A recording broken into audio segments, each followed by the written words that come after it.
السلام علیکم. Class 9 biology federal board کے اسٹوڈنٹس کو اس لیکچر میں خوش آمدید. پیارے بچوں، اس ویڈیو کو اور اس طرح کی جو دوسری بھی تعلیمی ویڈیوز ہوتی ہیں، اگر آپ ان کو شیئر کریں گے تو آپ کا حصہ صدقہ جاریہ میں ڈلے گا. اور خاص طور پہ جو فیڈرل بورڈ میں تعلیم حاصل کرتے ہیں بچے، ان میں صرف پاکستان کے اندر نہیں، پاکستان سے باہر بھی ہوتے ہیں. اور پاکستان سے باہر رہتے ہوئے پڑھنا نسبتاً ایک مشکل کام ہے، اور کچھ جگہوں پہ تو بہت مشکل کام ہے. تو اس لیے اگر آپ ویڈیوز کو شیئر کرتے ہیں، فیس بک کے ذریعے پھیلاتے ہیں، انشاءاللہ آپ کا حصہ صدقہ جاریہ میں ڈلے گا. تو بسم اللہ کرتے ہیں. ہمارا آج کا topic 1.1.4 Quranic instructions to reveal the study of life. Instructions کا کیا مطلب ہوا؟ یعنی کہ ہدایات. چونکہ قرآن شریف ہدایت کی کتاب ہے تو اس میں جو ہدایات دی گئی ہیں اس پر ان کا ذکر ہوگا. اور وہ ہدایات کس حوالے سے؟ وہ زندگی کا جو آغاز ہے اس کے اعتبار سے ہیں. Instructions to reveal the study of life.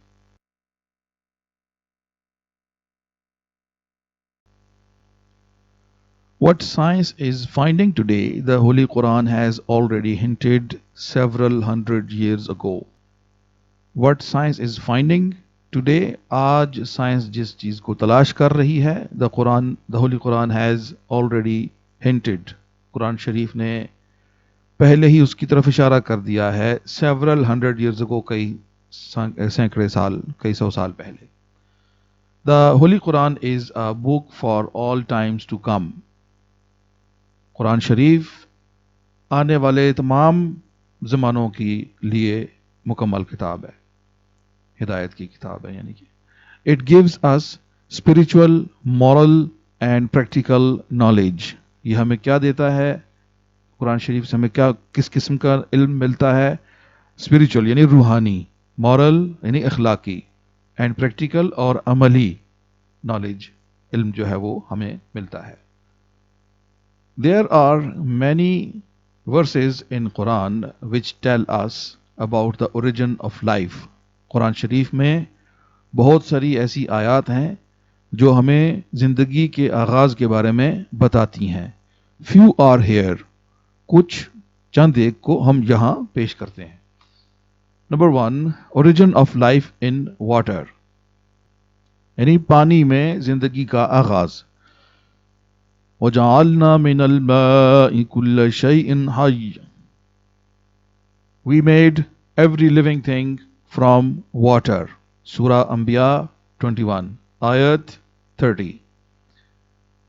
We made، ہم نے بنایا، every living thing، ہر زندہ چیز کو، from water، پانی سے. As we know that living things consist of 85 to 90% of water. چونکہ ہم جانتے ہیں کہ زندہ چیزوں میں 85 سے 90% تک پانی ہوتا ہے. So all living things have come out of water. تو ہم کہہ سکتے ہیں کہ تمام زندہ چیزیں پانی سے بنی ہوئی ہیں. And thus they have a common origin.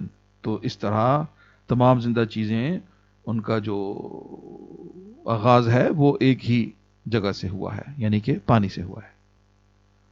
بچوں، ایک وضاحت یہاں پہ کر دوں کہ 85 to 90% آف واٹر کا جو یہاں پہ ذکر ہوا ہے، تو یہ یقیناً قرآن شریف کے نازل ہو جانے کے بعد کے زمانوں میں جب سائنٹیفک ریسرچ ہوئی تو اس کے نتیجے میں یہ پتہ چلا ہے. اس سے پہلے اتنا باریکی سے یہ چیز ہمیں پتہ نہیں تھی. تو اس کی وجہ یہ ہے کہ قرآن شریف بنیادی طور پہ ہدایت کی کتاب ہے، اور قرآن شریف سائنس کا مقابلہ کرنے والی کتاب نہیں ہے، اور نہ ہی سائنس قرآن شریف کا مقابلہ کر سکتی ہے. بلکہ قرآن شریف نے ہمیں اصول دے دیے ہیں، اور ان اصولوں کو پہچان کر جب انسانوں نے اس کی بتائے ہوئے طریقوں سے جب تحقیق کی ہے تو اس کے نتیجے میں آگے سائنٹیفک نالج جو ہے وہ ایکسپلور ہوتا چلا گیا ہے. جو آج بھی مزید ہو رہا ہے. تو اس لیے یہ نہ سمجھ لیجئے گا کہ شاید 85 to 90% جو ہے نا ہمیں کہیں اسلامک نالج کے ذریعے سے ملا ہے. نہیں، یہ سائنٹیفک ریسرچ سے ملا ہے، اور البتہ اس کی کوئی ٹکر نہیں ہے قرآن شریف سے، اور نہ قرآن کی ٹکر ہے اس کے ساتھ. آگے چلتے ہیں. کریشن آف مین، انسان کی تخلیق، آدم کی تخلیق. خلق الانسان من صلصال كالفخار. He made man from clay like the potter. سورہ رحمان آیت 14. He made man، اس نے آدم کو بنایا. کس نے بنایا؟ یعنی یقیناً اللہ رب العزت نے بنایا. آدم کو بنایا from clay، مٹی سے. like the potter، کیسی مٹی؟ like the potter، وہ جو برتن بنانے کے لیے استعمال ہوتی ہے، کھنکتی ہوئی مٹی. کبھی آپ چیک کیجئے گا، مٹی کا برتن ہو کوئی تو آپ اس کو ٹھکور کے دیکھیے گا تو آپ کو پتہ چلے گا کہ اس میں سے ایک آواز آتی ہے خاص طرح کی. اس قسم کی مٹی کو کھنکنے والی مٹی کہتے ہیں. Creation of man consisted of 2 steps. انسان کی آدم کی تخلیق 2 مرحلوں میں ہوئی. The first step was the creation from water. پہلا مرحلہ ہے کہ پانی سے اس تخلیق کو کیا گیا. The second step was to mix clay with water to create man. دوسرا مرحلہ جو تھا اس میں مٹی اور پانی کو ملایا گیا آدم کی تخلیق کے لیے. It can be said for all animals. یہ ایسا تمام جانوروں کے بارے میں کہا جا سکتا ہے. As man shares all characteristics of life with other animals. کیونکہ انسان میں جانوروں کے ساتھ مشترکہ خصوصیات ہیں زندگی کی. جیسے کہ آپ کو پتہ ہے کہ کھانا پینا وغیرہ، اور دوسرا ساخت کو اگر ہم دیکھیں تو انسانوں کے اندر بھی دل ہے، جانوروں میں بھی ہے، خون بھی موجود ہے دونوں میں، اور ہم دیکھتے ہیں گوشت ہے، ہڈی ہے، ایٹسٹرا. اس طرح ایک جیسی چیزیں بہت زیادہ ہیں. تو لہٰذا کہا جا سکتا ہے کہ جس طرح انسان کو مٹی سے بنایا گیا ہے اور پانی سے، تو اسی طرح سے جانوروں کو بھی بنایا گیا ہے. یوں بھی یہ بات سمجھ آ رہی. ریپروڈکشن یعنی کہ افزائش نسل کرنا، یعنی کہ اپنی نسل کو بڑھانا. ثم خلقنا النطفة علقة فخلقنا العلقة مضغة فخلقنا المضغة عظاما فكسونا العظام لحما. Then fashioned we the drop a clot. Then fashioned we the clot a little lump. Then fashioned we the little lump bones. Then clotted the bones with flesh. Surah Al-Mu'minun, Ayat 14. Then fashioned we the drop a clot. جو قطرہ ہے ہم نے اس کو جما دیا. Then fashioned we the clot a little lump.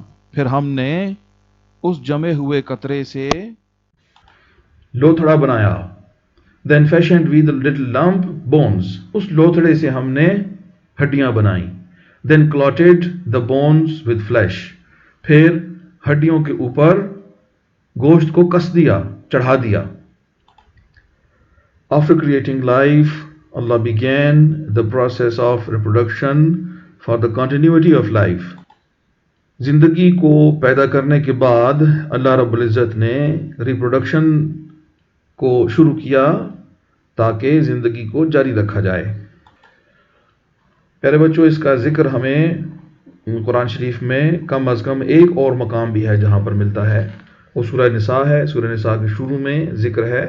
بسم اللہ الرحمن الرحیم. یا ایھا الناس اتقوا ربکم الذی خلقکم من نفس واحدۃ وخلق منها زوجها وبث منہما رجالا کثیرا ونساء. صدق اللہ العظیم. یعنی کہ ترجمہ کا مفہوم ہے کہ اے لوگو اللہ سے ڈرو. یا ایھا الناس، اے لوگو، اتقوا ربکم، اپنے رب سے ڈرو، الذی، جس نے خلقکم، تم کو تخلیق فرمایا، من نفس واحدۃ، ایک جان سے، وخلق منها زوجها، اور اس جان سے اس کا جوڑا بنایا. وبث منهما رجالا كثيرا ونساء، اور ان سے بہت سارے مرد اور عورتیں بنائے. تو یہ ریپروڈکشن آف لائف کا جو اللہ رب العزت کا جو ارادہ ہے، تو اس کو اللہ رب العزت نے یوں پورا فرمایا ہے کہ ہم ایک آدم علیہ السلام جو اللہ رب العزت کے پیغمبر بھی ہیں، سب سے پہلے انسان اور سب سے پہلے پیغمبر، اور ان کی زوجہ محترمہ تمام انسانیت کی ماں حضرت اما حوا علیہ السلام، یہ دو بزرگوار شخصیتوں کی اولاد ہے پورے سارے کے سارے انسان. بچوں زیادہ ڈیٹیل میں نہیں جا سکتے، کوئکلی آگے بڑھیں گے تاکہ آپ کو ٹرانسلیشن مل جائے. اگر آپ نے کچھ مزید پوچھنا ہو تو اس بارے میں کمنٹ سے پوچھ سکتے ہیں. آگے 1.1.4 کو شامل کریں گے، کنٹریبیوشن آف مسلم سائنٹسٹس، مسلمان سائنسدانوں کی کاوشیں.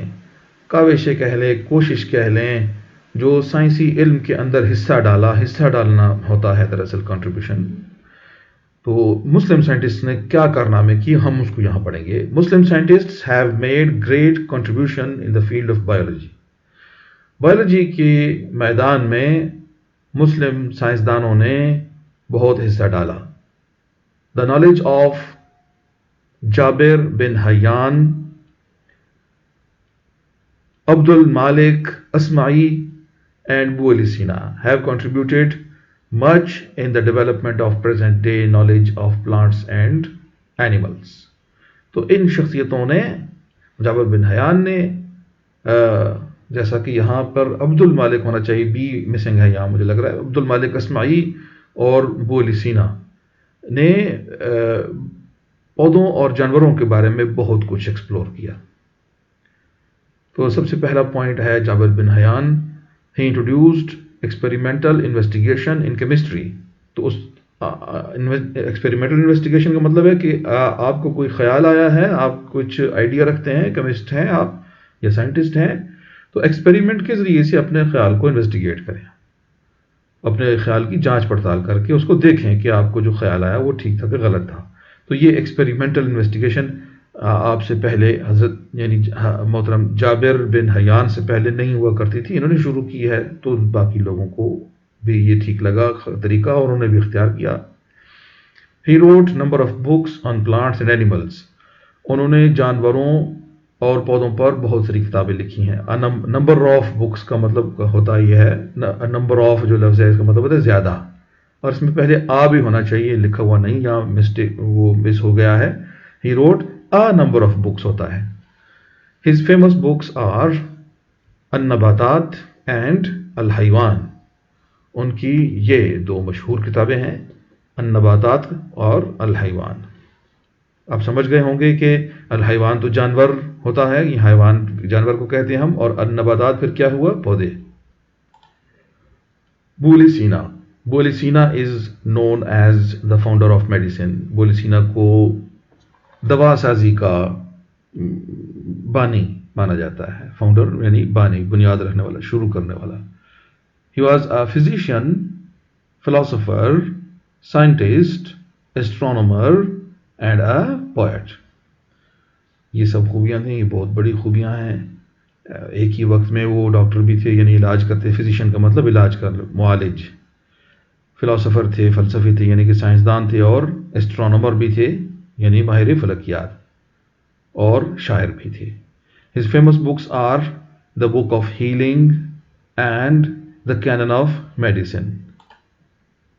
بچوں کیونکہ یہ شخصیت یا تو جیسا کہ نام سے ہمیں آئیڈیا ہوتا ہے کہ یہ یا تو وہ پرشین شخصیت ہے، یعنی فارسی تھی ان کی زبان، یا پھر ان کی زبان عربی تھی. تو انہوں نے جو کتابیں لکھی ہیں وہ انگلش میں تو نہیں لکھی، اور نہ ان کے نام انگلش میں ہیں. ان کی کتابوں کے ناموں کو انگلش میں پیش کیا جا رہا ہے. ایون ان سے پہلے جابر بن حیان کے بارے میں جو ہم نے دیکھا کہ وہاں پہ تو عربی میں نام بتائے گئے ہیں. تو مطلب یہ کہ کتابوں کے جو نام ہیں ان کو ٹرانسلیٹ انٹو انگلش کر کے یہاں پہ لکھا ہوا ہے. تو دا بک آف ہیلنگ، ہیلنگ کیا ہوتا ہے، صحت یاب ہونا. اور کینن کا مطلب کیا، توپ ہوتا ہے اس کا مطلب، کینن آف میڈیسن دواؤں کی توپ اس کا مطلب بن گیا، یعنی بہت بڑی کتاب دوا سازی کے بارے میں. آگے چلتے ہیں. البتہ آپ ایک کام کر سکتے ہیں کہ آپ بولی سینا کو گوگل کریں اور ان کی جو کتابیں ہیں ان کے جو نام ہیں ان کو کمنٹس میں لکھیے. اس ایکٹیویٹی سے آپ کا نالج بہت بڑھے گا. نیکسٹ ہے عبد Malik اسماعی. الاسماعی is considered as the first Muslim scientist who contributed in zoology, botany, and animal husbandry. عبد المالک اسماعی وہ پہلے مسلمان سائنسدان سمجھے جاتے ہیں جنہوں نے زوالوجی کون سی سائنس ہوتی ہے؟ جو جانوروں کے اوپر تحقیقات کرنے والے لوگ ہیں وہ زوالوجسٹ ہوتے ہیں، اور باٹنسٹ وہ ہوتے ہیں جو پودوں پہ کرتے ہیں، تو باٹنی علم نباتات. اینڈ اینیمل ہسبینڈری، اور جانوروں کے بڑے، جس طرح آپ نے کبھی دیکھا ہو نا بھینسوں کا بڑا، بہت زیادہ بھینسیں جن لوگوں نے رکھی ہوں اور وہ دودھ نکالتے اور بیچتے ہوں، تو اس طرح جو ہے نا مویشی پالنا جو ہے اس اعتبار سے، تو انہوں نے اس حوالے سے بہت رہنمائی دی ہے اپنی تحقیق کے ذریعے سے. ہز فیمس بک از کتاب خلق الانسان. یہ ان کی مشہور کتاب کا نام ہے. ڈیئر اسٹوڈنٹس، اس لیکچر کو یہیں پہ ختم کرتے ہیں. ویڈیو کو لائک کیجیے گا، شیئر کیجیے گا، چینل کو سبسکرائب کریں اور بیل کا بٹن دبائیں، اور کمنٹس میں اپنی رائے کا اظہار کریں. اپنے ہر سبق کو اچھی طرح سے یاد کیا کریں اور اپنے والدین کی خدمت کیا کریں. اللہ حافظ.